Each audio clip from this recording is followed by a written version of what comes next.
السلام علیکم پیارے بچوں، آج کی ہماری کہانی کا موضوع ہے ایمانداری کے لیے انعام۔ ایک دفعہ کا ذکر ہے، ایک ونسنٹ نام کا شخص ایک گاؤں میں رہا کرتا تھا۔ وہ ایک پینٹر تھا، دیواریں، چھتیں اور گھر وغیرہ وہ پینٹ کیا کرتا تھا۔ وہ بہت ایماندار تھا۔ وہ کم پیسوں میں بھی اپنے کلائنٹ کا کام کر دیا کرتا تھا۔ کئی راتیں تو وہ بھوکے سو جایا کرتا تھا، مگر کبھی بھی کسی سے زیادہ پیسے کی مانگ نہیں کرتا تھا۔ ایک دن اسی گاؤں میں ایک بہت ہی امیر کبیر تاجر آیا۔ وہ اپنی فیملی کے ساتھ آیا۔ گاؤں والے تو ان کے آنے کی خبر سن کر اور اسے دیکھ کر بہت حیران ہو گئے۔ اگلے دن اس تاجر نے ونسنٹ کو اپنے گھر بلایا۔ جب ونسنٹ اس آدمی کے گھر جا رہا تھا تو راستے میں اس کو اپنا دوست ملا، اور اس کے دوست نے پوچھا کہ ونسنٹ تم کہاں جا رہے ہو؟ ونسنٹ نے بتایا کہ میں اس تاجر کے گھر جا رہا ہوں، اس کے پاس شاید میرے لیے کوئی کام ہے۔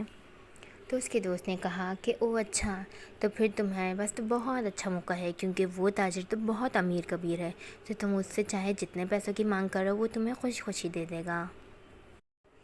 ونسنٹ نے کہا نہیں، یہ تو بہت غلط بات ہے، میں جتنا لیتا ہوں میں اتنا ہی لوں گا۔ یہ کہہ کر ونسنٹ اس تاجر کے گھر چلا گیا۔ اس نے دیکھا کہ اس کا گھر تو بہت عالی شان ہے، بہت بڑا بنگلہ ہے۔ اتنے میں وہ تاجر باہر آیا اور اس نے ونسنٹ سے پوچھا کہ کیا تم پینٹر ہو؟ تو ونسنٹ نے کہا ہاں۔ تاجر نے کہا ٹھیک ہے، اصل میں میری کشتی کا رکھوالا اس شہر سے باہر گیا ہوا ہے اور مجھے آج ہی اپنی کشتی رات سے پہلے پینٹ چاہیے، تو کیا تم اسے پینٹ کر سکتے ہو؟ تو ونسنٹ نے کہا جی بالکل، میں کر دوں گا۔ اتنے میں ونسنٹ نے جانے لگا تو اس تاجر نے پوچھا کہ تم نے تو اپنا محنتانہ بتایا ہی نہیں کہ تم کتنے لوگے؟ تو ونسنٹ نے کہا کہ میں 4 تانبے کے سکے لیتا ہوں ایک کشتی کو پینٹ کرنے کے، میں اس سے کم نہیں لوں گا۔ تو وہ تاجر ہنسنے لگا اور اس نے 4 تانبے کے سکے دے دیے۔ ونسنٹ نے کشتی کا کام سٹارٹ کیا تو اس نے دیکھا کہ اس کشتی میں تو بڑا سا سوراخ ہے، تو یہ تو خطرناک ثابت ہو سکتا ہے۔ اس نے پہلے اس کشتی کے سوراخ کو بھرا اور اس کے بعد ہی اس نے کام شروع کیا۔ اس نے بنا کھائے پیے کتنے ہی گھنٹوں کام کیا اور پھر تاجر کو بلا کر کشتی دکھائی، تو تاجر نے خوشی سے اسے چاندی کے 4 سکے اور دیے۔ اس طرح رات میں تاجر کی فیملی تفریح کے لیے اس کشتی پہ سوار ہو کے نکل پڑی۔ جب وہ تاجر اپنی فیملی کو کشتی میں چھوڑ کر واپس آیا تو اس کی کشتی کا رکوالا بھی آ گیا اور اس نے پوچھا کہ اس کی فیملی کہاں ہے؟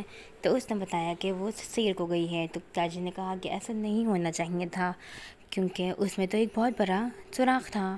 تاجر اور وہ رکوالا بھاگتے بھاگتے کشتی کے پاس گئے اور دیکھا کہ اس کی فیملی نظر ہی نہیں آ رہی تھی۔ تاجر نے کافی آوازیں لگائیں لیکن اس کی کوئی آواز نہ آئی۔ تاجر وہاں بیٹھ کر رونے لگا کہ اس نے اپنے خاندان کے ساتھ کیا کر دیا۔ اتنے میں اس کی خاندان والے واپس آ گئے اور اس کی بیوی نے پوچھا کہ تم رو کیوں رہے ہو؟ تو تاجر انہیں دیکھ کر بے حد خوش ہوا۔ تو رکھوالے نے کہا کہ اس کشتی میں تو ایک سوراخ تھا، تو یہ لوگ کیسے وہ ہو گئے؟ تاجر نے کچھ دیر سوچا اور خوشی سے پاگل ہو گیا۔ اس نے ونسنٹ کو بلایا اور اسے سونے کے 100 سکے دیے۔ ونسنٹ نے پوچھا کہ آپ مجھے اتنے سارے پیسے کیوں دے رہے ہیں؟ تو تاجر نے کہا کہ تم نے میری خاندان کی جان بچائی اور تم نے اس کے مجھ سے الگ سے محنتانہ بھی نہیں مانگا، یہ تمہاری ایمانداری کا انعام ہے۔ اس دن کے بعد سے ونسنٹ بہت خوش تھا اور کبھی بھی بھوکے پیٹ نہیں سویا، کیونکہ اسے اس کی ایمانداری کا انعام مل گیا۔